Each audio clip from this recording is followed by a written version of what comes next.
अस्सलाम वालेकुम नाज़रीन, मैं आपका मेज़बान मोहम्मद शरफुद्दीन सच न्यूज़ में आपका इस्तकबाल करता हूं। आइए देखते हैं आज की अहम खबर। ऑल इंडिया मजलिस इत्तेहादुल मुस्लिमीन का हेडक्वार्टर्स हैदराबाद दारुसलाम में आज मजलिस इत्तेहादुल मुस्लिमीन के प्रेसिडेंट और हैदराबाद के member of parliament barrister Asaduddin Owaisi की हुई प्रेस मीट। असदुद्दीन अवैसी पर बाबरी मस्जिद का फैसला आने के बाद देश भर में कई इल्जामात लगे थे कि वो देशद्रोही है और ऐसे कई अल्फाज असदुद्दीन अवैसी के खिलाफ यूज किए गए थे। जब मीडियाई नुमाइंदों ने यह सवाल असदुद्दीन अवैसी से करा तो क्या था असदुद्दीन अवैसी का जवाब, ये भी देखिए। असदुद्दीन अवैसी पर इसके बाद केसेस भी बुक हुए, उसके बाद क्या कहना है असदुद्दीन अवैसी का, ये भी सुनिए।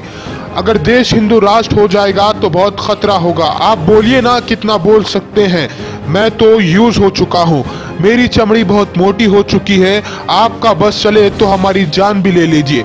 सदर मजलिस असदुद्दीन अवैसी के है ये अल्फाज।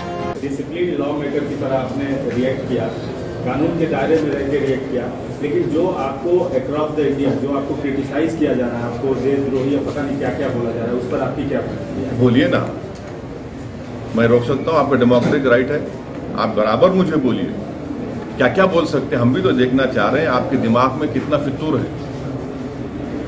आप बोलिए, आप जितना आप बोल सकते बोलिए, मैं आपके राइट को प्रोटेक्ट करूंगा। हम भी देखना चाह रहे हैं कि आपके दिल में कितना नफरत है, बोलिए, दिखाइए अपना असली चेहरा, जो दिल में छुपी है उसको जबान पर लाइए, उसको अपने आंखों में मत छुपाइए। हम देखना चाह रहे हैं, आप बताइए ना, बोलिए आप, हमको कोई फर्क नहीं पड़ता। और मैं तो यूज हो चुका हूँ, मेरी चमड़ी बहुत मोटी हो चुकी है।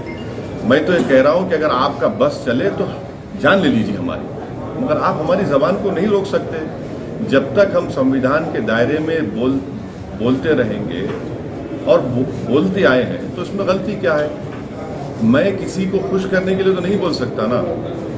अगर आप ये चाह रहे हैं कि जो लोग बीजेपी आरएसएस की ज़बान में बात कर रहे हैं वो यकीनन उनकी तारीफ की जाती है, क्योंकि मैं उनकी ज़बान में नहीं बात करता हूँ, मैं उनसे जमहूरी तरीके से उनकी मुखालिफत करता हूँ। और मेरा मानना यह है कि इस जजमेंट के बाद मैं फिर से कह रहा हूँ, इस देश के उन लोगों को मैं अपील कर रहा हूँ हाथ जोड़कर कि अगर आपको भारत से मोहब्बत है तो समझिए हमारी बात को। ये देश हिंदू राष्ट्र के रास्ते पर जा रहा है। अगर ये देश किसी एक मजहब का हो जाएगा तो मेजॉरिटी कम्युनिटी के लिए ठीक नहीं है। ये मैं बार बार इस बात को दोहरा रहा हूं, समझिए इस बात को। और आपको इस देश के 60% लोगों को समझना है, क्योंकि मुस्तकबिल आपका है। इस देश की 60% आबादी 40 साल से कम उम्र के लोगों पर मुश्तमिल है। आपको सोचना है कि आप देश को किस रास्ते पर लेकर जाएंगे। थोड़ी असदुद्दीन अवैसी गद्दार है, देशद्रोही है, गंदा है, सब सही है, मुझे उसकी फिक्र नहीं है। मुझे फिक्र आपके मुस्तकबिल की है। मेरा क्या है, आज हूं कल नहीं रहूंगा, चला जाऊंगा मैं। और आप देखो किस रास्ते पर आप इसको लेकर जा रहे हैं, किस तरीके से आप कोशिशें की जा रही हैं कि हिंदुस्तान के मुसलमानों को सेकंड क्लास सिटीजन बनाया जाए। देखते जाइए आप, पॉलिटिकल डिसएम्पावरमेंट हो रहा है, इसका कोई इनकार नहीं कर सकता। आप एनआरसी लाएंगे, सिटीजन अमेंडमेंट बिल लेकर आएंगे, क्या पैगाम दे रहे हैं? और अफसोस मुझे इस बात का है कि जितने सेकुलर पार्टियां हैं इनकी जबानें बंद हैं। Congress, NCP, BSP, Samajwadi party, TMC, RJD, Telugu Desam, सब खामोश क्यों नहीं? खामोश क्यों बैठे आप? ये खामोशी तो तोड़ना पड़ेगा ना आपको। ये खामोशी नहीं तोड़ रहे आप भी मानते हैं, आप भी मान चुके हैं, आपका भी एजेंडा मेजॉरिटेरियन एजेंडा है। आपका एजेंडा हिंदुस्तान के प्लुरलिज्म को मजबूत करने का एजेंडा नहीं है आपका। ये बात तकलीफ दी हमारे लिए। और बहुत अच्छा भी हो रहा है कि हिंदुस्तान के जो माइनॉरिटीज़ हैं, हिंदुस्तान के जो हमारे हिंदू भाई जो आज भी इस मुल्क में है, बड़ी तादाद में सेकुलर जहन रखते हैं, वो लोग समझ रहे हैं इस बात को।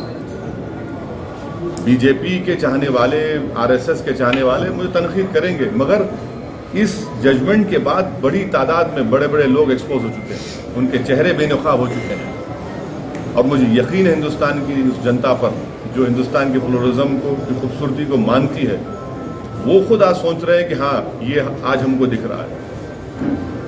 Sir, a complaint has been filed against you in Bhopal for the same comments of this 5-acre land. Sir, it is what I am. See, let them do it. Let them do it. I am willing to die for my cause. I am ready to die for my cause. What is there? Who can, what I stated was what the great J.S. Verma has said, Supreme Court is supreme but not infallible. What is wrong in that? Have I not told you that yes, we respect the Constitution, we'll abide by the Constitution, our whole fight is for Constitution, our constitutional rights? And if these Johnnies think otherwise, let them do it, what can I say? अब A1 township Chevella और मोइनाबाद के दरमियान main road से 1.3 kilometre आबादी से लगा हुआ तमाम डेवलपमेंट के साथ जहां आप अपना घर बना के रह सकते हैं, जो है बिल्कुल बिल्कुल बिल्कुल आबादी से लगा हुआ। 4 लाख में 100 गज का plot, drainage, electricity, footpath, BT road, college, bus stop जैसी तमाम सहूलियतें दस्तयाब हैं। आपका ये छोटा सा इन्वेस्टमेंट आपका और आपके बच्चों का मुस्तकबिल बदल सकता है। मजीद मालूमात के लिए हमें कॉल करें। Address pillar number 235 opposite fishers department, Rajendra Nagar, Hyderabad. Contact 7799603838।